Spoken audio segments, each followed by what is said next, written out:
Kasihan deh PDI Perjuangan. Dikungkung, ditelikung, tinggal sendirian gitu. Wah, yang lain apa namanya? Kim Plus. Nek Kim Plus tuh plusnya apa itu? Rumor yang beredar bahwa ada penekanan.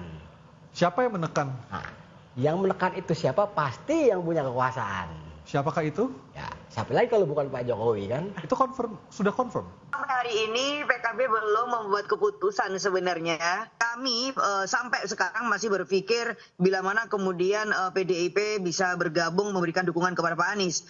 Nah, siapa yang bisa mengintervensi partai politik? Tadi sudah dijelaskan ada orang kuat. Memayungi kalau Presiden mau, PDIP pun yang kuat pun bisa diambil.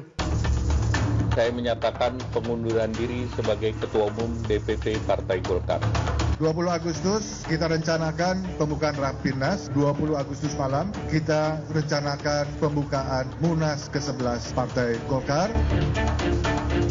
Urusan Pak Erlangga itu urusan internal partai. Ada cawe-cawe itu Bapak bantah ya Pak ya? Bapak seperti apa? Tidak ada. Kasihan deh PDI Perjuangan. Dikungkung, ditelikung, tinggal sendirian gitu. Wah, yang lain apa namanya? Kim Plus.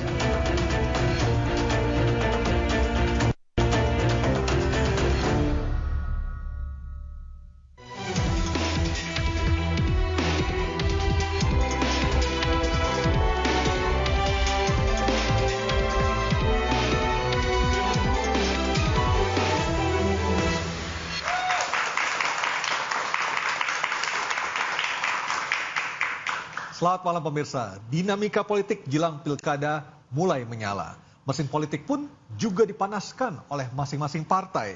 Kader terbaik disiapkan dan koalisi parpol pun terus digaungkan. Saat beringin diterpa angin, Anies Baswedan berada di simpang jalan. Koalisi Indonesia Maju terus melaju. Bersama saya Anisha Dasuki. Dan saya Aryo Ardi. Inilah interupsi partai di telikung jelang pilkada. Benarkah? Benarkah? Baik, untuk membahas terkait tikung menikung, ada yang merasa ditinggalkan, ada yang katanya mau diambil, ada yang katanya diturunkan paksa. Sudah hadir bersama kami di sebelah kanan saya ada Kang Ujang Komarudin, pengamat politik dari Al-Azhar. Dan ada Bang Ferry Amsari, pakar hukum tata negara. Dan di sebelah kiri saya ada Bang Silvester Matutina, Ketum Relawan Solidaritas Merah Putih. Selamat malam Bang Sil. Selamat malam. Dan ada Bung Riko Lesiangi, politisi Partai Golkar. Dan juga telah bergabung bersama kami di sambungan Zoom ada Ibu Lulu Nur Hamidah, Ketua DPP PKB. Selamat malam Bu Lulu. Oh gitu ya, sebentar Mas. Selamat malam Mbak Lulu. Baik, silakan berdebat, silakan adu argumen. Jika dikritik atau dipotong jangan baper. Betul. Karena ini adalah interupsi. Dan pemirsa, di tengah hiruk-pikuk pilkada serentak 2024, Partai Beringin atau Partai Golkar terus diterpa angin kencang. Erlangga Hartarto mundur dari kursi Ketua Umum, sementara Ketua Umum PDI Perjuangan Megawati Soekarno Putri menyinggung nasib partainya yang kerap dikungkung dan ditelikung. Partai politik tengah sibuk mempersiapkan kader terbaik, termasuk mencari rekan koalisi di Pilkada Serentak 2024. Di tengah dinamika pilkada, secara tiba-tiba Erlangga Hartarto mundur dari kursi Ketua Umum Golkar. Dalam rapat pleno Golkar Selasa malam, Agus Gumiwang Kartasasmita dipilih menjadi pelaksana tugas Ketua Umum Partai Golkar. AGK menyatakan Rapimnas dan Munas digelar 20 Agustus. Ketua Umum Golkar definitif akan ditentukan dalam Munas. 20 Agustus kita rencanakan pembukaan Rapimnas, 20 Agustus malam kita rencanakan agenda pembukaan Munas ke-11 Partai Golkar. Presiden Jokowi menepis isu bahwa dirinya cawe-cawe atas mundurnya Erlangga dari kursi Ketua Umum Partai Golkar. Urusan Pak Erlangga itu urusan internal partai. Di partai itu ada proses, ada mekanisme. Silahkan ditanyakan kepada Golkar, kepada Pak Erlangga. Ini di sini juga ada Golkar, Pak Tito, tanyakan. Jangan kasih, Pak. Saya mencampuri internal partai. Ada cawe-cawe itu Golkar, Bapak bantah ya, Pak? Bapak seperti apa? Tidak ada. Di saat beringin diterpa angin, PDI Perjuangan mengumumkan 305 bakal calon kepala daerah di Pilkada Serentak 2024. Dalam kesempatan ini, Ketua Umum PDI Perjuangan Megawati Soekarno Putri mengomentari dinamika Pilkada 2024. Megawati berkata, PDI Perjuangan bahkan dikungkung dan ditikung. Kasihan deh PDI Perjuangan. Dikungkung, ditelikung, tinggal sendirian gitu. Wah, yang lain apa namanya? Kim Plus. Nek Kim Plus tuh plusnya apa itu? Oh gitu. Sementara itu di Pilkada Jakarta, isu Anies Baswedan terjegal terus menyeruak. PKB dan PKS mengaku menjalin komunikasi dengan Koalisi Indonesia Maju. Langkah terbentuknya Kim Plus di Pilkada Jakarta pun kian terbuka. Dan sudah bergabung pula bersama kami malam hari ini melalui sambungan Zoom, Aryo Seno Bagaskoro, politisi dari PD Perjuangan. Selamat malam, Mas Aryo. Halo, selamat malam. Oke, saya ke Bung Riko Lesiangi terlebih dahulu. Tanggal 20 AGK mengatakan akan ada Rapimnas dilanjutkan dengan Munas malam harinya. Begitu cepat, begitu rapih kondisi yang ada di Golkar ketika Pak Erlangga menyatakan mundur, langsung Rakernas, langsung Rapimnas dan malamnya disambung dengan Munas. Apakah memang ini sudah di set up sejak awal, Pak Erlangga turun dan langsung digantikan oleh Ketua Umum yang baru, Bung Riko? Saya kan di sini kan atas nama Golkar. Ya. Jadi saya pertama kali bicara mengenai mekanisme dulu nih. Betul. Oke, mekanisme kita itu Munas dilaksanakan per 5 tahun satu kali. Dan itu ada ketentuan-ketentuan yang tercantum dalam ADART. Untuk terkait dengan kemunduran Pak Erlangga Hartarto sebagai Ketua Umum Partai Golkar, mungkin opini masyarakat dan di internal Golkar sendiri ada rumor yang beredar bahwa ada penekanan. Siapa yang menekan? Nah, yang menekan itu siapa? Pasti yang punya kekuasaan. Siapakah itu? Ya, siapa lagi kalau bukan Pak Jokowi kan? Itu sudah confirm? Tidak mungkin kalau bukan Pak Jokowi begitu mudahnya. Meskipun tadi Pak Jokowi ketika diwawancara wartawan mengatakan tidak cawe-cawe internal Golkar. Ya itu kan hanya bagian dari pembelaan beliau aja kan. Boleh aja. Artinya persiapan Munas tanggal 20 pun juga sudah dipersiapkan jauh-jauh hari. Artinya sudah terprediksi apa yang akan terjadi. Kalau terprediksi iya, tapi kalau dipersiapkan saya katakan tidak. Tapi kenapa Pak Erlangga terkesan mendadak jadinya? Kemudian muncul banyak spekulasi. Mendadak itu kan yang lebih mengetahui kan dirinya Pak Erlangga. Sejauh mana beliau terlibat mengambil keputusan untuk mengundurkan diri. Sebagai politisi Partai Golkar, Anda melihat apakah kemunduran ini dipaksa dalam artian Pak Erlangga tersandra, mungkin ada kasus atau apa, atau seperti apa? Kan di media, di ruang publik pun mudah dilihat gitu loh. Bahwa tahun lalu itu mantan ketum Golkar, Pak Erlangga dipanggil oleh Kejaksaan Agung. Ya, diperiksa 13 jam. Status bulan sebagai Juli saksi. tahun 2023. Kasus CPO kalau saya tidak salah. CPO minyak goreng kalau goreng. Itu suatu hal yang menurut kami itu sangat berdampak pengaruh ke Partai Golkar. Karena menteri senior dan ketua umum partai besar di negeri ini, seperti itu. Sedikit banyak ada dampak yang negatif ke partai kami. Dan itu yang membuat Pak Erlangga trauma akhirnya memilih untuk mundur, seperti itu? Kurang lebih seperti itu. Atau benar ada faktor eksternal? Betul. Udah disebut tadi ya kayak. Saya ke Bang Sylvester tadi, Bang Riko dengan tegas menyebut memang ada faktor eksternal, bahkan sampai menyebut nama. Ini semua orang pasti menduga kan? Tapi benar? Kalau nggak benar nggak mungkin ada fakta demikian karena nggak mundur. Bang Sylvester silakan. Ya ini kan beliau sebagai orang Golkar tentunya lebih Golkar dari kita ya. Bang Sil, kapan terakhir ketemu Pak Jokowi? Saya ketemu Pak Jokowi kira-kira 2 minggu lalu. Oke, ada bicara soal Golkar juga? Nggak ada.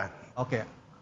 Jadi gini, kalau kita melihat ya, kita tarik ke belakang, selama saya dan mungkin kita semua masyarakat, adik-adik mahasiswa ini, ketahui bahwa belum ada bukti atau fakta Pak Jokowi ini membegal partai manapun. Kan baru katanya, masing-masing ketua partai ada bicara, kemarin Bu Mega, kami sendirian, ya kan. Terus sekarang teman-teman Golkar pun, saya juga ngobrol ya, suasana kebatinannya mereka mengatakan bahwa, Bang ini Pak Jokowi ikut di sini, ada orangnya dia. Saya bilang begini loh, jangan sampai orang yang dikatakan orang Pak Jokowi ini menggeret Pak Jokowi atau mengaku-ngaku disuruh Pak Jokowi. Karena apa? Yang kita lihat belum pernah ada sejarah Pak Jokowi ini membegal partai, Bang.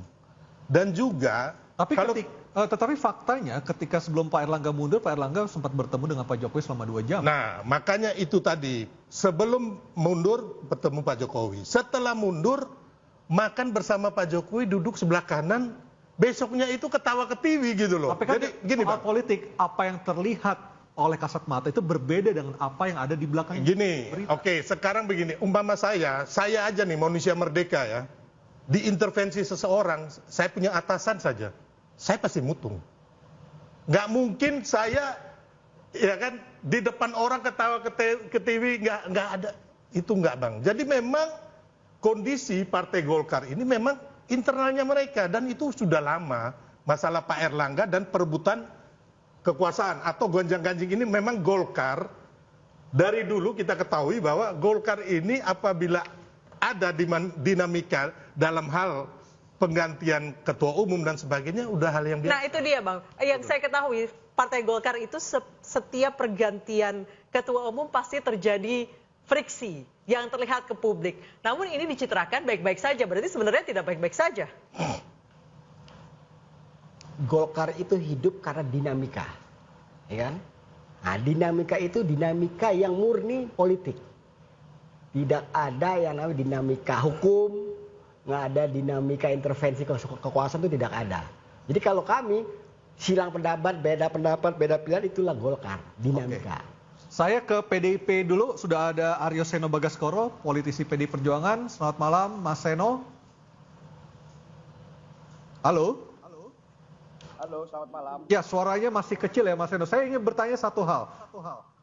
Ketika Bu Mega mengatakan ada orang atau ada pihak yang ingin menelikung ataupun menikung bahasa seperti itu PDI Perjuangan, siapakah orang itu, Mas Seno? Ya, hari ini nuansanya sangat jelas, Mas, bahwa saat bicara tentang politik dan dinamikanya, itu sulit untuk mengelak bahwa ada intervensi kekuasaan yang terjadi di berbagai situasi. Dari pemilu kemarin kita sudah merasakan. Oke. Karena itu kita juga mencermati dinamika terbaru terkait apa yang terjadi dengan kawan-kawan Golkar. Kita tahu Pak Erlangga Hartarto ini adalah politisi yang menjadi rekan komunikasi kami dengan baik untuk menjalin komunikasi pada saat pilkada. Lalu beliau juga secara prestasi politik itu juga berhasil membawa Golkar finish di peringkat kedua dalam wilayah kemarin. Oke, kalau kita balik ke pertanyaan soal PDIP tadi, jawaban Anda mengarah ke sosok siapa, Mas Seno? Ya, kita mendengar bahwa ada rumor bahwa beliau akan diganti itu sudah cukup lama. Dan hari ini itu menjadi kebenaran. Maka saat kami mendengar rumor bahwa ada desas-desus Pak Jokowi misalnya, dan kekuatan proksi-proksi beliau itu akan bicara tentang PDI Perjuangan seperti yang disampaikan oleh Sekjen kami, maka tentu kita harus mengambil suatu sikap siaga.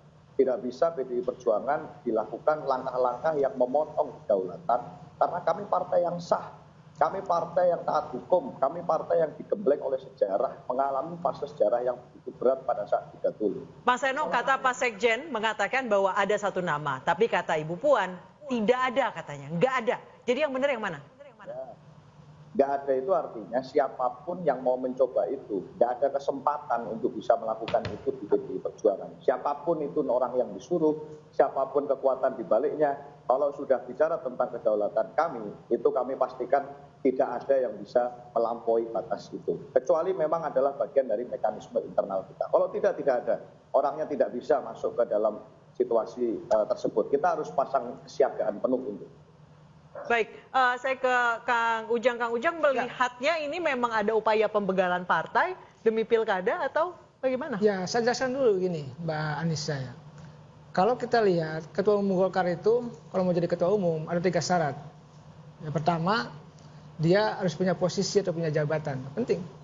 Jadi kalau Bang Riko mau jadi Ketua Umum harus punya jabatan dulu tuh, Menteri kan, atau Ketua DPR. Jabatan publik. Jadi nggak perlu 5 tahun di DPP itu?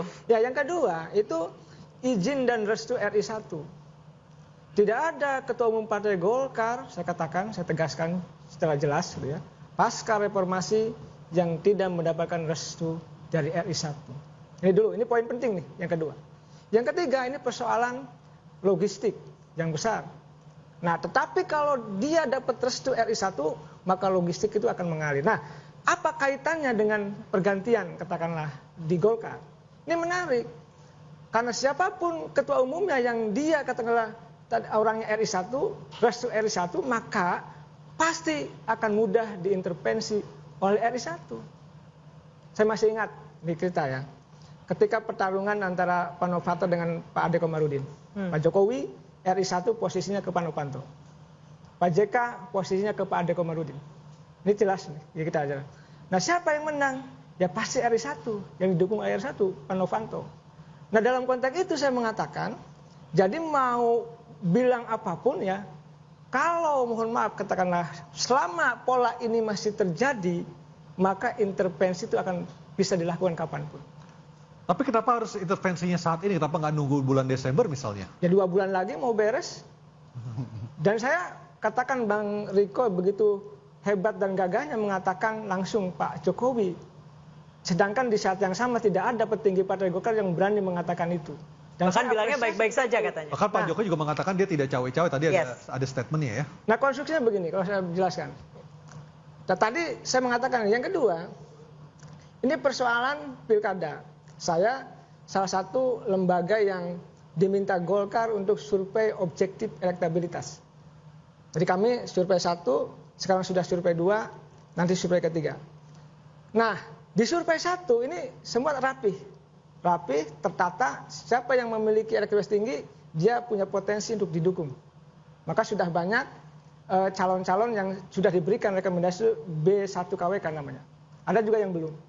Nah, di survei yang kedua, surveinya belum muncul, tapi nama-nama yang titipan itu sudah muncul. Sudah ada, ya. Sudah ada. Nah, ini dari mana? Kalau tidak orang kuat yang menitipkan itu. Nah, yang kedua, saya katakan, ini ucapannya Pak Babah Alun yang menarik. Politik terlalu keras dan terlalu kasar. Tidak sesuai dengan karakter saya. Ada lanjutannya. Dan ini hanya bisa dilakukan oleh orang kuat atau orang yang punya kekuasaan. Baik. Gitu. Kita akan lihat apakah orang kuat juga berupaya ataupun sudah tanda-tanda akan mengintervensi PKB. Sudah ada Bu Lulu yang akan mengkonfirmasi hipotesa tersebut. Kita akan bertanya kepada Bu Lulu sesaat lagi, hanya di interupsi. Tetaplah bersama kami.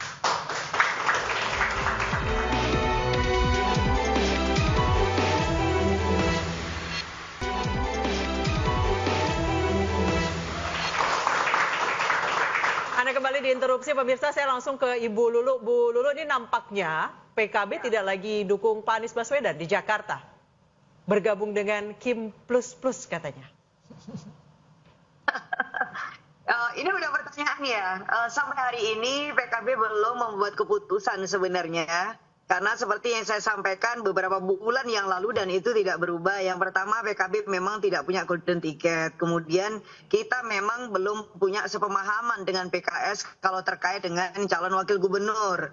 Dan ketiga, kita juga meminta kepada Bapak Anies Baswedan untuk secara intensif melakukan komunikasi dengan berbagai partai politik yang lain sehingga beliau juga bisa mendapatkan dari partai-partai potensial yang kiranya bisa bagian dari koalisi ini. Bahkan kami sampai sekarang masih berpikir bila mana kemudian PDIP bisa bergabung memberikan dukungan kepada Pak Anies. Jadi sampai sekarang kalau kita anggap bahwa Pilkada Jakarta itu sudah final untuk Kim, saya kira kok belum ya, karena memang Pak Muhaimin sendiri juga meminta waktu kepada katakanlah tim yang ada di KIM yang terkait dengan Jakarta. Kalau untuk provinsi lain atau daerah yang lain, beberapa memang kita membangun koalisi bersama, tetapi juga dengan PDIP. Tapi Jakarta memang benar-benar kita membutuhkan waktu. Apakah alotnya keputusan dari PKB ini juga dikarenakan adanya tekanan faktor eksternal,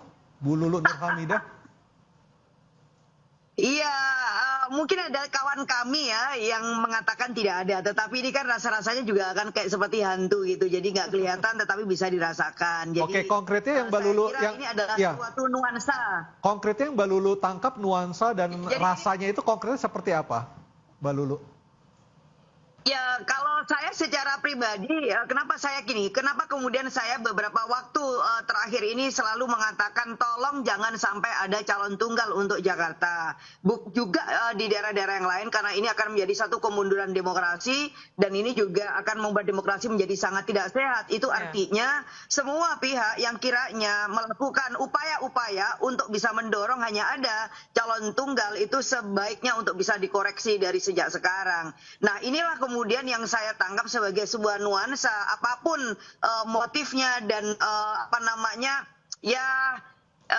politik itu kan selalu who get what ya, itu memang sangat-sangat normal gitu. Tetapi saya kira banyak hal yang kemudian itu bisa dinegosiasikan dan di banyak tempat yang lain. Namun demikian kita harus punya satu kesepakatan, demokrasi harus dijaga sebaik-baiknya. Kalau misalnya gini, kalaupun toh misalnya ada calon tunggal, dan itu juga saya sampaikan kepada Mas Anies secara pribadi, itu hanya dengan satu syarat, tidak ada calon yang mumpuni, tidak ada satupun calon yang kemudian mau maju kecuali hanya ada satu. Dan yang ketiga ya karena memang masyarakat tidak mau ada pilihan yang lain kecuali ada satu calon itu. Tetapi hari ini yang kita lihat di Jakarta ini kan ada begitu banyak pihak yang sebenarnya ingin dan mau untuk running di Jakarta. Selain ada Pak RK, ada Pak Kaisang, tentu ada Pak Anies, bahkan ada Pak Ahok, atau bahkan ada figur-figur lain di luar itu yang sebenarnya juga pantas untuk di Jakarta, termasuk juga dari PKS, dari semua partai, termasuk juga dari PKB sendiri gitu. Iya, ngomong-ngomong soal itu memang tidak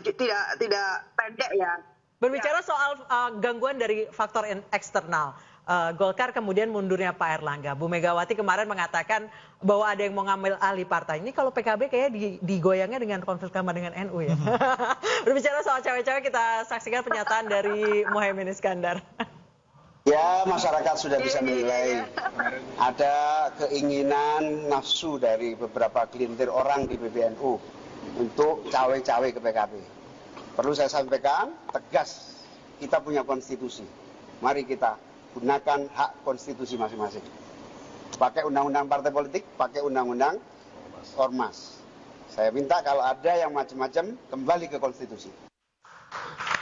Oke, saya dari dulu saya ke Bang Ferry dulu. Bang Ferry, kalau melihat konstelasi politik saat ini, di mana bentuk intervensi itu diduga hampir terjadi ke semua partai, khususnya partai-partai besar, bukankah ini sebuah hal yang membahayakan bagi sistem demokrasi kita? Ya, demokrasi kita itu kan punya rancang bangunnya.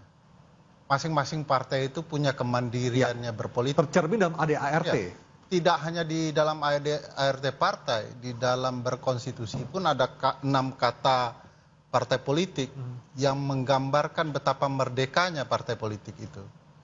Nah, siapa yang bisa mengintervensi partai politik? Tadi sudah dijelaskan, ada orang kuat.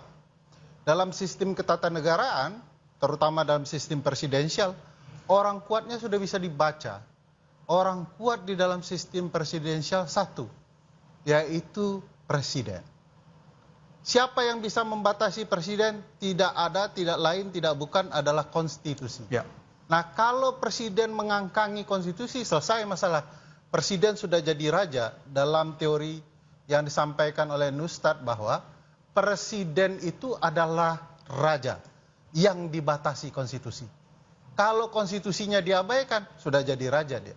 Tapi pertanyaan masyarakat adalah kenapa sih ketua-ketua umum partai ini terlalu merasa ataupun berada sebagai subordinatnya presiden, padahal presiden masa jabatannya tinggal sampai tanggal 20 Oktober mendatang. Ya, karena presiden punya kekuatan, 5 jenis kekuatannya, dan itu memayungi seluruh wilayah, termasuk wilayah kekuasaan keamanan, pertahanan keamanan. Di ruang keamanan dia bisa memanfaatkan polisi, kejaksaan untuk memberikan alat penekan tertentu. Apa tuh Bang? Misalnya contoh lagi ya, KPK sekarang juga sudah di bawah rumpun kekuasaan eksekutif. Ketiga lembaga ini memegang berbagai kasus yang ada. Perlu diketahui sebelum hari Sabtu. Berarti semua ketum bisa dibilang punya dosa ya? Ya, potensial punya dosa dan bisa dimanfaatkan dosanya. Perlu diingat di hari Sabtu yang malang itu, yang kemudian diumumkan hari Minggu, sebelumnya Pak Erlangga bertemu Presiden. Ya. Sebelumnya lagi sudah ada panggilan terhadap Pak Erlangga. Ini menjelaskan, memberikan gambaran luas tentang posisi orang kuat. Jadi sebenarnya Bang Riko, Bang Sylvester, teman-teman media nggak usah tanya ke Pak Presiden Jokowi lagi, apakah Bapak cawe-cawe di Golkar? Sudah pasti jawabannya tidak. Tetapi kekuasaannya pasti akan digunakan. Mana mungkin Presiden Jokowi ditanya, apakah Bapak cawe-cawe? Ya, saya cawe-cawe. Tidak mungkin itu. Tetapi bahasa lain bisa menjelaskan bahwa Presiden cawe-cawe. Kenapa? Ini akan terbukti dalam berbagai hal. Saya mau contoh backgroundnya. Pak Presiden dulu pernah bilang bahwa tidak mungkin anaknya menjadi calon wakil presiden. Masih muda, belum sampai 2 tahun jadi wali kota, bla bla bla. Begitu anaknya mencalonkan, Presiden tinggal menjawab, tugas ayah yang baik adalah mendukung anaknya. Jadi apa yang tampak di muka sebelumnya tidak, begitu terjadi tinggal dibahas begitu. Bang Sylvester silahkan. Jadi begini Bang, saya ini kita bertanya, Pak Jokowi mengintervensi Golkar, partai lain itu untuk apa? Beliau udah mau habis. Kepentingan selanjutnya itu adalah presidennya Pak Prabowo. Sana kepentingannya Bang. Ya kan? Di sana kepentingannya. Kepentingannya itu yang akan berkuasa itu Pak Prabowo, bukan Pak Jokowi. Kalau Pak Jokowi mau, ya, beliau itu bukan mengambil alih partai lagi, Bang. Ya, makanya saya bilang tadi, selama 9 tahun belum pernah ada partai yang dibegal oleh Pak Jokowi. Itu kita. Tapi di masa Pak Presiden banyak partai yang menimbulkan konflik internal. Ya, dan itu kan dari dalam internalnya mereka sendiri. P3 tetapi berkaitan dengan posisi Golkar ini ya udah bergejolak ini kira-kira udah hampir setahun lalu ya. Kalau nggak salah beberapa bulan lalu. Ya. Jadi nggak ada itu Pak Jokowi di situ, Bang. Di dalam itu ya sorry ya saya bukan Golkar ya, tapi yang kita ketahui banyak faksi yang bergerilya untuk menjadi ketum Golkar. Bang. Ya, jadi bentar Bang. Kalau saya jadi presiden, yang saya mau adalah 3 periode atau perpanjangan. Sudah ada sekarang begini, sorry Bang. Sekarang begini ya, Golkar mau diambil alih. Apakah kita lihat kenyataan Pak Jokowi jadi ketua umum Golkar atau pembina dan sebagainya? Kan belum terjadi. Jadi sangat prematur tuduhan-tuduhan kita itu, Bang. Oke, Bang. Saya boleh jawab ya. Pertama tadi sudah dicontohkan apa yang tidak pernah dibenarkan Pak Jokowi. Begitu terjadi beliau ya pura-pura tidak tahu saja. Contohnya kasus. Bang, kasih saya kesempatan.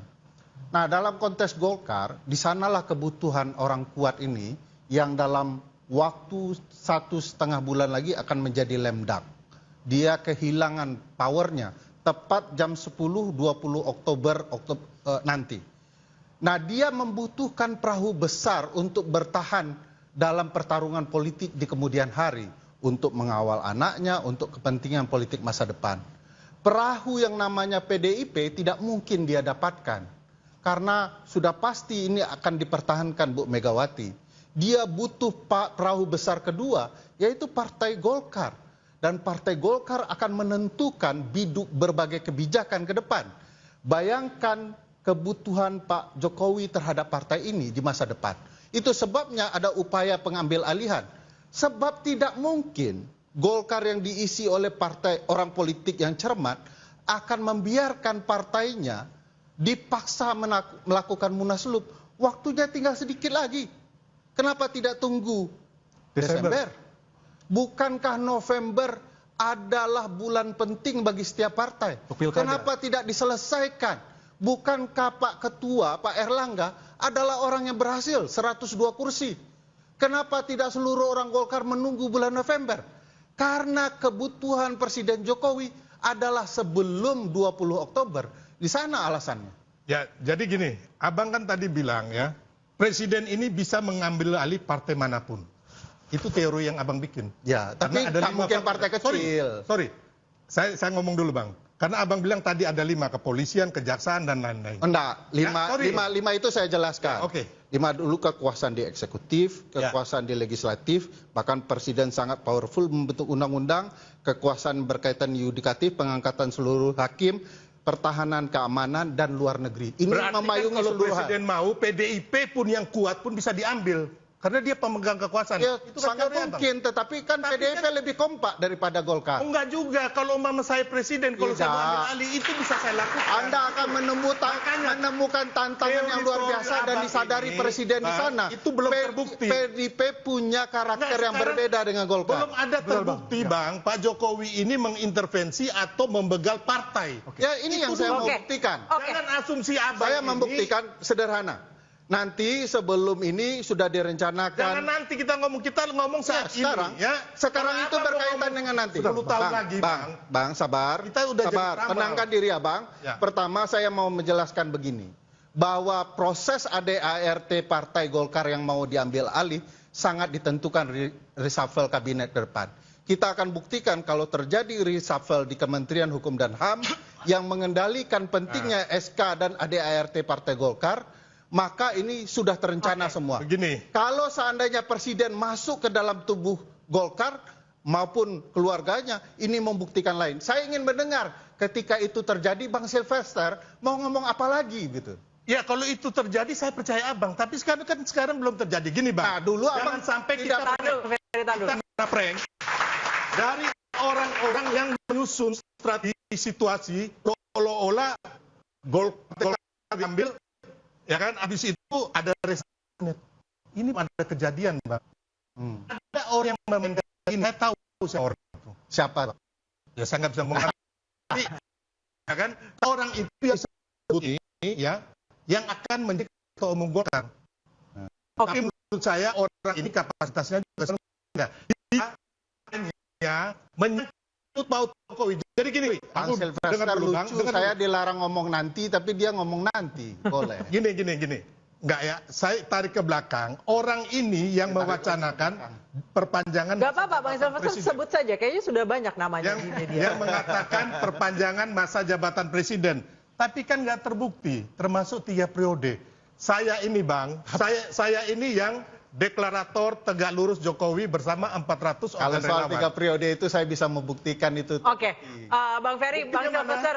Buktinya ada penelitian kelompok bukti. Ya, buktinya penelitian kelompok Istana dengan laboratorium 245 dan diakui oleh Andi Wijanto dan saya membaca hasil penelitiannya. Abang Adi Wijayanto Sebelum abang keluar. percaya ya Bang, orang ini yang terbuang dan sakit hati. Enggak. Baik Bang Ferry.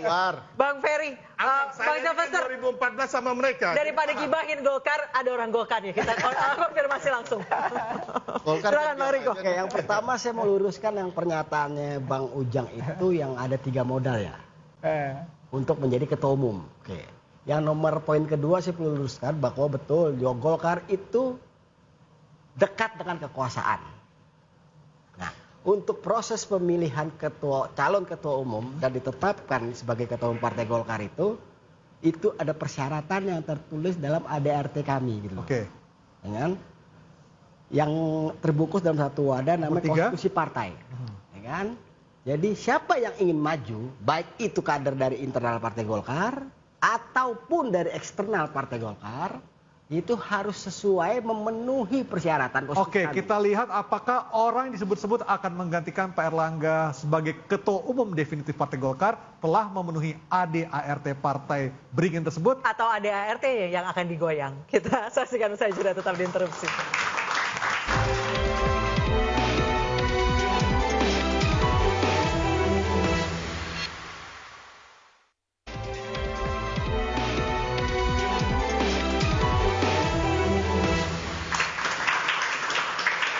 Saya menuju ke Bu Lulu Nur Hamidah lagi, Ketua DPP PKB. Mbak Lulu, saya ingin mengkonfirmasi sekali lagi dengan pernyataan Caimin tadi mengatakan sebenarnya ada pihak-pihak yang ingin mengintervensi internal PKB. Konfirmasi terakhir hingga malam hari ini update-nya seperti apa Mbak Lulu? Ya, kalau kalau bagi PKB tentu yang dimaksudkan pihak-pihak tadi adalah pihak-pihak yang merasa GR bahwa gerakannya itu akan mendapatkan dukungan penguasa.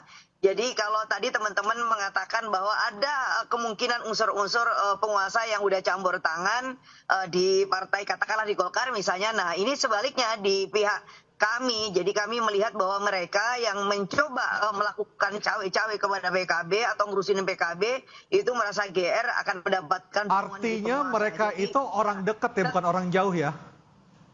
Ya bisa dekat bisa jauh. Kita kan tidak tahu yang dekat ini apakah kemudian di belakangnya juga ada orang yang jauh. Tetapi kita pastikan bahwa ini pasti tidak akan berhasil. Atau orang yang dulunya dekat sekarang jauh, Bu Lulu?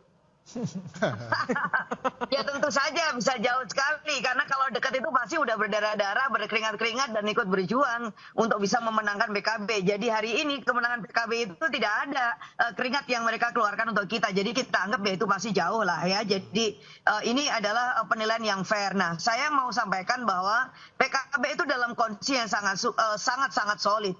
Dan itu dari rata, dari mulai tingkat DPP sampai kemudian tingkat yang paling bawah. Jadi kalau ada niatan untuk misalnya mengacak-ngacak PKB, saya kira ini pasti akan ketemu angin kosong aja gitu, karena pasti tidak akan berhasil. Nah, itu bisa dibuktikan dari teman-teman sekarang. Jadi menjelang muktamar aja seluruh DPC itu sudah melakukan musyawarah di tingkatan cabang masing-masing untuk kemudian menyatukan tekad kebulatan mempertahankan PKB apapun kondisinya dan juga kepemimpinan Caimin gitu. Jadi saya kira ini kondisi yang berbeda ya dengan yang lain, dan ini yang akan kita pertahankan sampai kapanpun. Baik, makasih Mbak Lulu Nur Hamidah, waktu bersama kami di Interupsi. Selamat malam Mbak Lulu, terima kasih. Pokoknya salam sehat ya. Sama-sama, sehat-sehat juga Mbak Lulu. Sehat-sehat Mbak Lulu. Saya ke Kang Ujang. Kang Ujang, Anda yakin nggak Kang Ujang PKB benar-benar bisa independen dalam memutuskan setiap langkah politik yang akan diambil, Kang Ujang? Saya kemarin jadi narasumber di fraksi PGP MPR. Saya jelaskan konflik antara PKB dengan PBNU. Ini konflik lama di zaman Pak SBY, dan ini sudah ada disertasinya. Jadi ketika dua kubu itu berseteru dulu, dimenangkan oleh Caimin. Secara konstitusional ya Caimin pengendali partai. Tetapi sekarang itu yang kubu Gus Dur itu sekarang jadi ketua umum PBNU, Gus Yahya. Dan saya harus membuktikan memang ini apa betul atau tidak. Jadi saya katakan di belakang layar sebelum Pilpres itu ngedil. Masa saya ngedil itu bersepakat untuk kalau menang untuk mengganti Caimin. Nah, cuma persoalannya begini. Yang bersepakat antara siapa dengan siapa? Ya tadi kubu di luar Caimin, kubu Gus Dur dengan kubu siapalah kekuasaan, katakan seperti itu. Saya tidak sebutkan nanti. Nah, dalam konteks itu saya ingin mengatakan berbeda dengan Golkar. Ini Caimin agak lincah. Bagaimana Caimin langsung bertemu dengan Pak Prabowo beberapa hari yang lalu gitu. Karena PKB tidak pernah ada dalam sejarah ada di luar kekuasaan. Tapi gini saya jelaskan dulu. Dalam konteks itu saya ingin mengatakan disitulah sebenarnya apakah PKB bisa diintervensi atau tidak? Bisa, kalau presidennya mau. Pertanyaannya apa presidennya mau enggak? Sekarang Golkar sudah dituduh. Lalu PKB misalkan kalau diintervensi akan ketahuan. Oleh karena saya ingin mengatakan kalau bisa pasti bisa. Nah, yang kita curiga kemarin kita menyaksikan Gus Yahya ketemu Pak Jokowi. Yang dibicarakan kita tidak tahu. Oleh karena itu kita ingin, kalau ingin membangun sebuah demokrasi yang sehat, saya ingin selalu mengatakan, sekali lagi saya tidak selalu menuduh kekuasaan, tetapi kekuasaan punya cara untuk menaklukkan partai politik dengan cara apapun. Baik, kalau cara menggoyang PKB adalah dengan mengorek luka lama. Kalau saya kembali ke Mas Seno, Bu Mega dengan jelas mengatakan bahwa ada yang berupaya mengambil PDI Perjuangan. Itu caranya seperti apa di internal PDIP? Mas Seno? Masih ada gangguan komunikasi lagi. Iya, gangguan komunikasi rupanya. Mas Seno? Oke. Oke, saya ke sudah sambung lagi. Oke, saya ke Udaferi dulu. Udaferi, kalau kita melihat artinya sebenarnya dengan 5 tadi Anda sebutkan tadi variabel-variabel yang bisa saja dipergunakan oleh presiden kapanpun. Kapanpun, sangat powerful. Bahkan kalau diamati misalnya dalam case PKB, PKB itu digoyang oleh NU. Yang kebetulan NU dapat konsesi tambang, bagian dari Apa urusannya ya? oh iyalah ini hadiah-hadiah ya. Lucu ini. Jadi sebagai boneka yang bisa digerakkan, presiden tentu punya hadiah-hadiah tertentu. Termasuk berbagai ormas yang ada sedang digoyang independensinya, bagaimana cara pandang keagamaannya, organisasinya.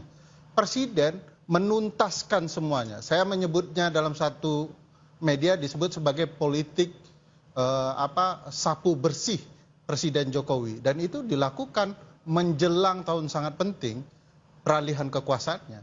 Beliau sudah gagal di perpanjangan masa jabatan, gagal 3 periode, tetapi masih menyisakan berbagai senjata yang bisa digunakan sebelum Oktober. Kita lihatlah nanti Bang Silver itu akan ngomong seperti apa kalau semua ini terjadi.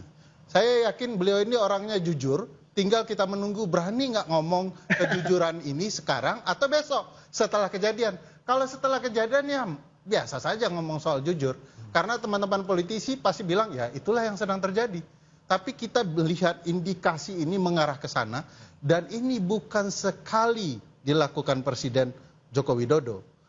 Presiden Joko Widodo sudah berupaya berkali-kali untuk memastikan dirinya ada di tampuk kekuasaan berikutnya. Kalau ternyata yang berhasil ada alternatif-alternatif, wajar saja sekarang beliau menekankan alternatif paling penting untuk mendapatkan perahu besar partai politik yang bernama Golkar. Oke. Ya. Baik, kami kembali ke Mas Seno. Mas Seno, bisa mendengar suara saya?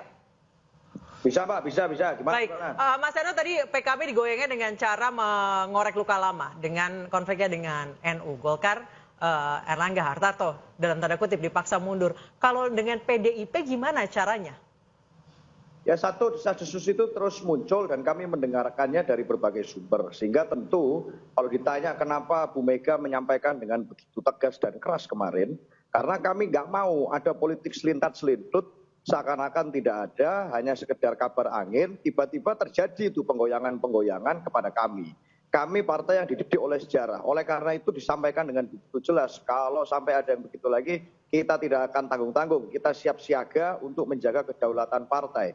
Dan untuk menambahkan itu, Bu Mega menyampaikan bahwa beliau akan jadi ketua umum lagi untuk menghalau. Maka bicara tentang invincible hand, kekuatan orang kuat ini di dalam berbagai dinamika politik kita hari ini kan seperti bicara seperti karakter Harry Potter Voldemort itu Mbak, you know who. Jadi YKW lah inisialnya, you know who. Kita semua sama-sama tahu ini kekuatan orang besarnya siapa. Mas Seno, mohon maaf saya potong. Apakah ini sebenarnya mungkin sekedar ucapan Bu Mega saya sebagai alasan ingin maju lagi sebagai ketua umum, akhirnya dipakailah isu ada orang kuat yang akan intervensi partai. Apakah benar hipotesa itu, Mas Seno?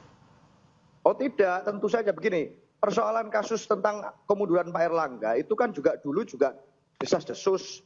Itu juga rumor, itu juga katanya hanya kabar-kabar saja. Itu hanya belakang-belakang meja, hanya orang-orang tertentu yang membicarakan. Ternyata hari ini kita menemukan kebenarannya seperti ini. Loh kami nggak mau dong, tiba-tiba nanti saat rumor ini beredar, tiba-tiba kami diam-diam saja, tenang-tenang saja, tiba-tiba nggak ada angin, nggak ada hujan, kami digoyang. Padahal kami tahun depan akan melaksanakan kongres untuk bicara tentang sikap politik kami. Tentu itu menjadi satu momentum politik yang sangat penting dan semua orang yang punya kepentingan untuk mengganggu misalnya itu akan menggunakan momentum-momentum mendekati itu.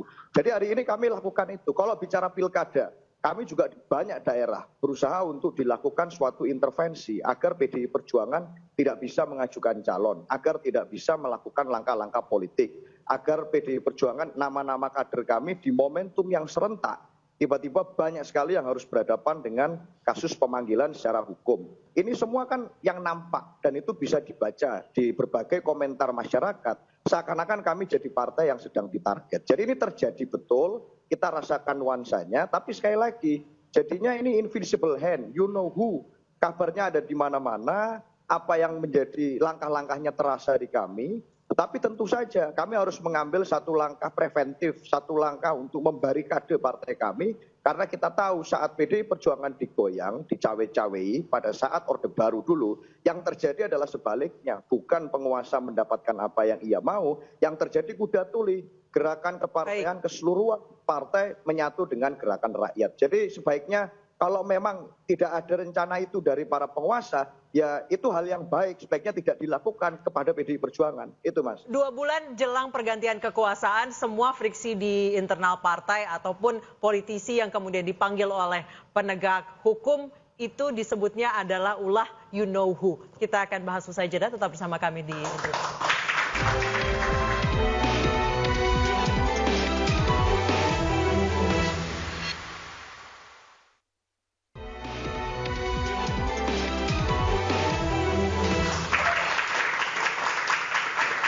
Berbicara soal invisible hand yang katanya mau cawe-cawe partai, tentunya ada ADART partai yang harus dicawe-cawe juga. Saya ke Bang Ferry Amsari, berarti siapa yang akan di-reshuffle? Ya, kalau melihat kebutuhan cawe-cawe partai, tentu saja Menkumham perlu di-reshuffle. Satu, karena Menkumham adalah orang PDIP, tentu sulit bagi Menkumham memberikan ruang untuk dapat perahu besar bagi orang-orang tertentu. Oleh karena itu kalau Menkumham diganti itu sudah cocok itu ya, untuk kebutuhan-kebutuhan pengambil alihan partai tertentu. Karena begitu SK dibuat double itu sudah kacau itu. Kalau ada SK. Tapi apa semua partai bisa digituin? Ya semua partai. Faktanya kita bisa lihat ya konflik internal partai politik semua terjadi di ruang yang bernama Kementerian Hukum dan HAM. Ada P3, ada PAN, ada Golkar sendiri dan beberapa partai lain. Semua sangat bergantung di Kumham. Dulu kalau kita lihat konflik Golkar juga terjadi di sana. Bagi saya begitu ada SK baru, ada ART baru, ketika dikirim ke Kumham, maka di sanalah peran Kementerian Hukum dan HAM. Jadi kalau mau ini berjalan smooth, harus ada Menteri Hukum HAM. Baik, saya ke Mas Seno untuk mengkonfirmasi sebagai kader PDIP, apakah Anda sudah juga mendengar rumor Pak Yasona akan diganti sebagai Menkumham, Mas Seno? Ya rumor itu ada dan setiap hari kan banyak yang ganti-ganti terus. Satu hari nanti Pak Yasona yang rumornya akan di-reshuffle, lalu Bu Bintang, lalu tiba-tiba nanti siapa lagi, itu terus muncul. Tetapi kita sadar betul bahwa menteri di kabinet itu hak prerogatif presiden. Asalkan itu untuk kepentingan bangsa dan negara, saya rasa rakyat setuju. Tapi pertanyaannya adalah ini kan dekat sekali dengan masa akhir jabatan beliau. Semestinya ini tentu saja akan susah untuk bicara efektivitas kinerja kalau itu hanya 2 bulan bertugas sebagai menteri. Maka sebaiknya tentu saja apa yang sudah ada lanjutkan saja. Karena apapun, bagaimanapun kalau motifnya untuk kepentingan bangsa dan negara seharusnya begitu. Karena konsepnya adalah efektivitas kerja. Tapi prinsipnya tetap satu, Mas. Kami di PDI Perjuangan, kami yakin bahwa apapun itu masyarakat akan melihat apa yang sedang terjadi sekarang. Dan pilkada nanti akan menjadi uji. Apakah betul intervensi kuasa itu terjadi atau tidak. Kalau tidak terjadi, maka pemilu akan terjadi fine-fine saja. Kalau terjadi, maka skenario kotak kosong, skenario melawan calon boneka, skenario menghadang nama-nama ini akan dimunculkan. Saya rasa kepentingannya sangat jelas. Dan kita akan memasang barikade untuk melawan intervensi kekuasaan itu. Baik. Itu, Mas. Bang Sil, sebagai orang yang dekat dengan Pak Jokowi, terakhir ketemu berapa bulan lalu ya? 2 minggu. 2 minggu lalu, apakah ada obrolan soal reshuffle? Nggak ada sama sekali. Jadi tadi mohon maaf Bang Ferry, terlalu kejauhan. Abang ngomong reshuffle, termasuk sampai ke teknis pergantian Menteri Hukum dan HAM. Ini hal-hal yang belum terjadi tapi Abang udah wacanakan. Makanya saya bilang tadi, makanya Abang bikin film Dirty Fox itu yang hancur bicara sama Mahfud, Bang. Ya, terlalu kejauhan Abang bikin. Enggak, kami tidak menghancurkan siapa-siapa. Film itu bercerita, saya jelaskan karena Abang saya tidak menonton. Abang ini ya. Saya perlu jelaskan. Jadi gini. Ini kan hak saya membela diri. Iya, nanti ya, saya jelaskan.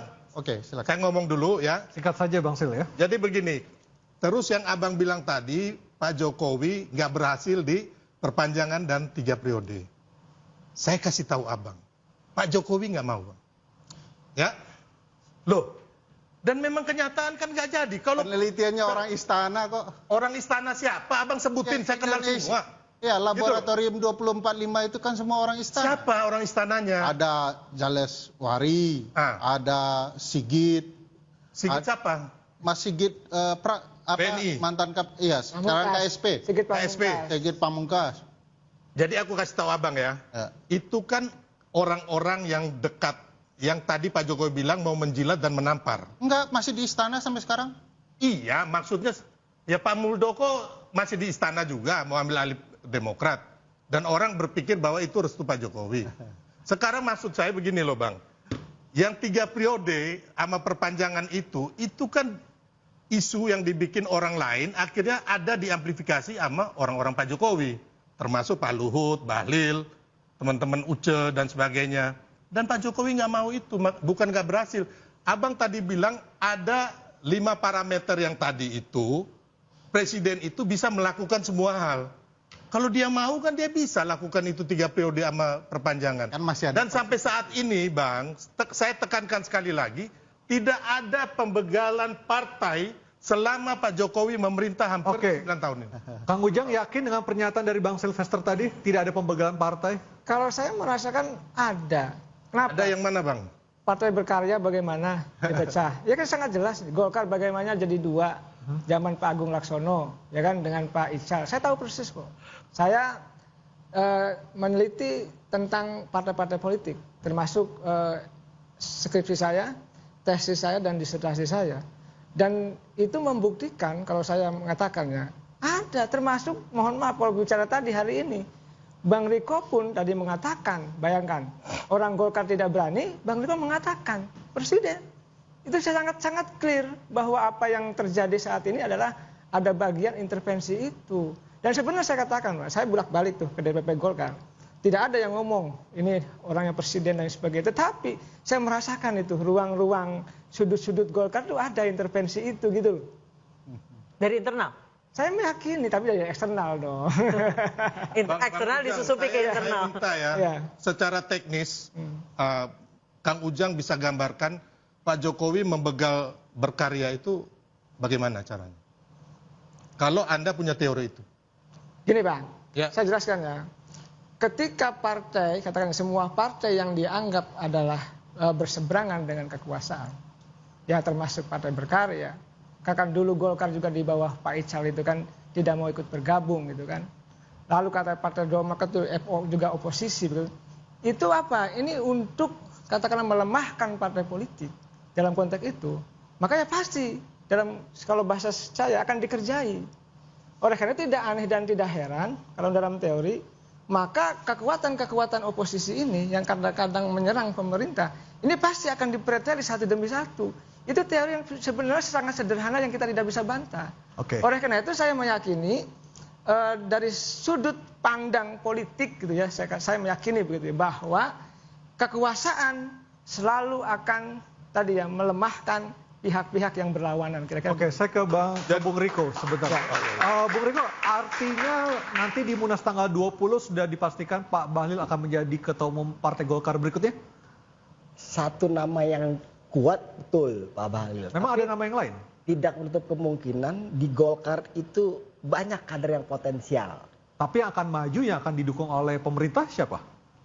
Saat ini memang Bahlil, kuat. Gitu loh, dari eksternal ya. Sesuai dengan ADART nggak? Ya, dia sudah pernah duduk sebagai pengurus wakil bendahara DPD 1 Golkar Papua.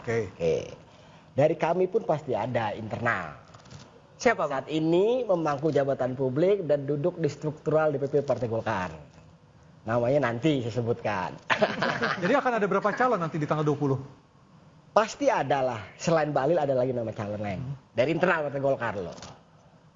Siapa Bang? Apa Pak Jokowi? Baik, Bang Riko, kabarnya ini Pak Jokowi akan jadi akan jadi Dewan Pembina Golkar. Nah, isu benar atau demikian kan? Nah, jabatan Ketua Dewan Pembina itu diputuskan di forum tertinggi yaitu Munas. Dipilih dan diputuskan. Kalau di internal sendiri gimana? Udah ada isu itu? Sudah ada. Pembicaraan itu ada? Sudah ada. Ya kan? Nah, prosesnya itu ya di Munas diputuskan.